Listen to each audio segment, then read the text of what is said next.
ఎప్పుడు ఫీల్ అవ్వద్దు నేను సింగిల్ అని, ఎప్పుడు ఫీల్ అవ్వద్దు నేను ఒంటరని. ఎనీ టైం నేను అబ్జర్వ్ చేస్తూ, పిచ్చిగా నిన్నే ప్రేమిస్తూ, ఘడియ ఒక క్షణం కూడా నిన్ను విడనాడకుండా నిన్ను గమనించే నా తండ్రి, నా ప్రభు ఎనీ టైం నీతో ఉన్నాడు.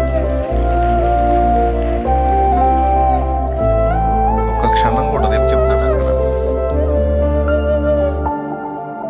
ఒక్క క్షణము కూడా నేను నిన్ను మర్చిపోలేదు, ఒక క్షణము కూడా నిన్ను నీ మీద నుంచి నా దృష్టి మళ్లించలేదు నా కుమారుడా అంటాడు.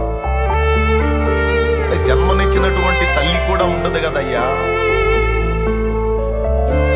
అమ్మ అందరి ప్రేమ కంటే ఎక్కువ ప్రేమ అమ్మది.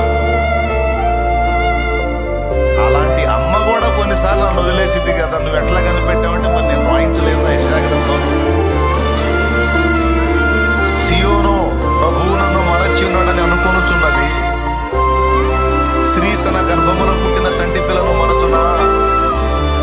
తన గర్భమున పుట్టిన బిడ్డను కరుణింపగా మానునా?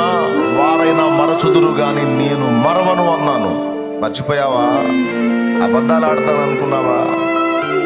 ఒక క్షణము కూడా నీవు భూమి మీద ఉన్నంత వరకు నిన్ను మరచిన రోజు లేదు. నా కుమారుడా, నా కుమారి అని యేసయ్య అంటే తెల్లముఖం వేసుకుంటావు రేపు.